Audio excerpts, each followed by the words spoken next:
Again, the body floating in water compared to a U-boat, a modern invention. Surrealist looks a little bit like a Magritte painting. Surrealism is one of the, there's a modernist aesthetics to a lot of what Kahn does, but it's inconsistent. Each illustration might call on a different one. This one definitely surrealism, which is contemporary art movement. Again, not only is the body in modernity, we're using a modernist aesthetic. So every register where you can say modern technology is invoked in these illustrations. A luscious illustration. This is the moment in which German cities and cities around the world were being electrified for the first time. And so there's this enchantment of electric light, and here you see the light shown into the eye and sort of projected outward. Also, part of the optics and ophthalmology of its moment. Another trope, physiological dynamism.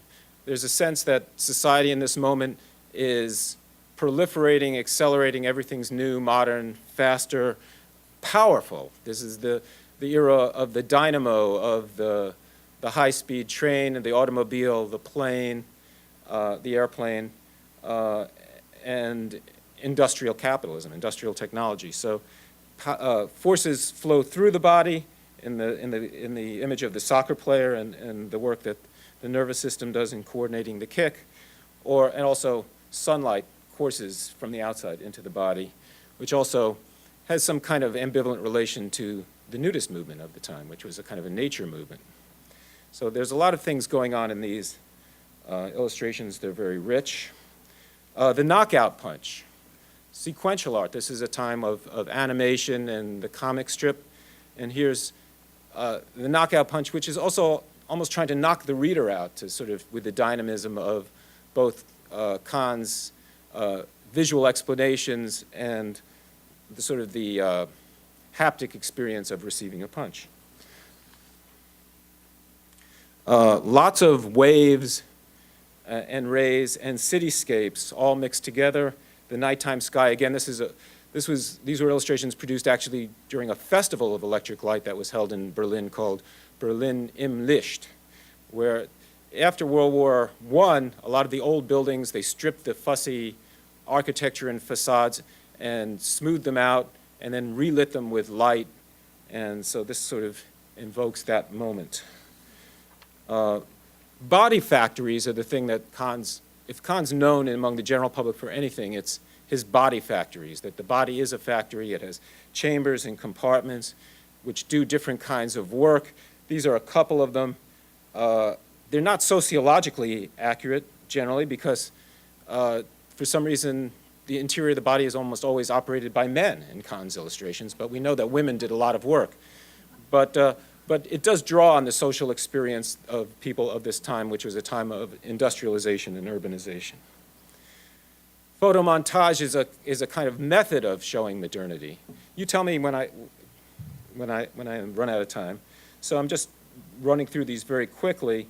They're creative, they're playful, they attract your gaze. And photography is also one of the technologies of modernity. It is a technology of the real, very playful. This is visual metaphor is one of the key moves. Here, the tear ducts compared to windshield wiper fluid. And it's a beautiful photo montage, and it's got the kind of smoothing out gloss of a new kind of industrial production where things are covered with plastic or glass, or it's kind of an idealized view of the world, a utopia, if you will. Here's the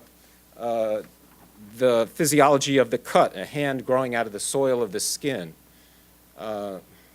Playful, beautiful.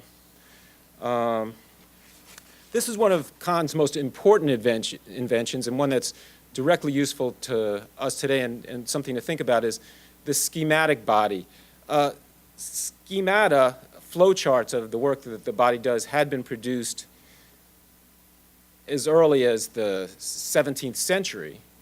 But these are the first set of schemata that are aestheticized. They're beautiful compositions, and they really take the time to reimagine how you might show the flows, what different approaches you might make.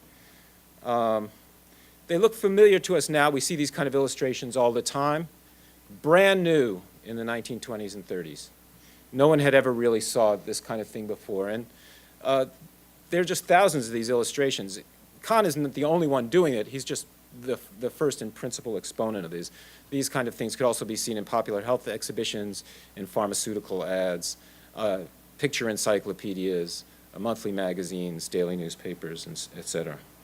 The bodyscape, another one, imagining the interior of the body, traveling through the body. This is a nostrilscape. Notice there's a little Teletubby-like creature there amidst the nostril hair and the veins.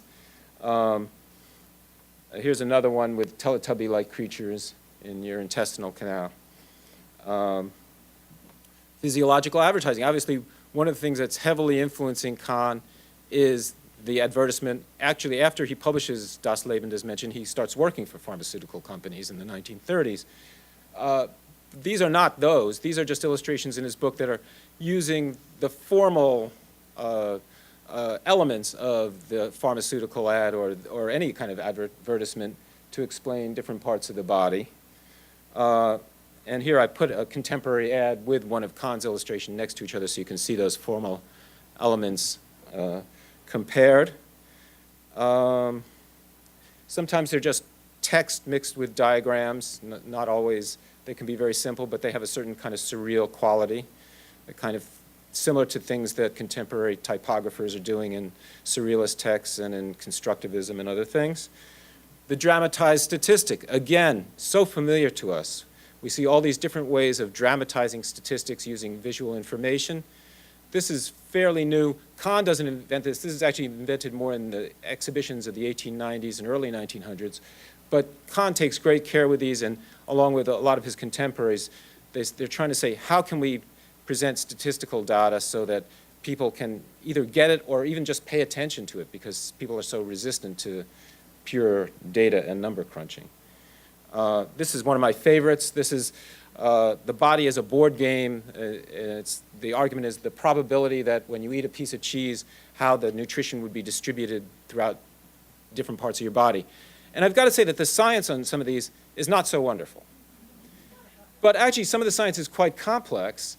And a reader of Das Leben des Menschen and some of other Kahn's works, he's really expecting a much higher degree of scientific literacy and even reading level than popular science demands of us in the present moment. So I could show lots more, but I think I've kind of said what I want to say, that there's this kind of enchantment with modernity, a kind of, which is not even entirely in Kahn's control. I mean, essentially, it sort of takes on these different elements. It's playful, it's suggestive, and I want to pose two questions. One is a question about sort of what kind of work these illustrations do to us, that cumulatively, as we see these and live in the world of these kind of illustrations, what kind of people does it make us? What kind of expectations do we have about what governs our body? Who's the authority over our bodies? We see this all the time now in explanations of immunology or other things where people are mobilizing computer technologies that we didn't have maybe 50 years ago to explain things in a different way. But it also works in the opposite direction. So the question is, there's a whole generation of scientists who were children when these are introduced, who grew up in a world where these kind of illustrations are very familiar and pervasive, and all of a sudden have all these strategies and a visual vocabulary in which to imagine things, and what kind of difference does it make for their research agendas and their methodological approaches growing up in a world where this kind of visualization occurs. So I hope this is a contribution to our discussion here at DASER, and I want to thank you for your time.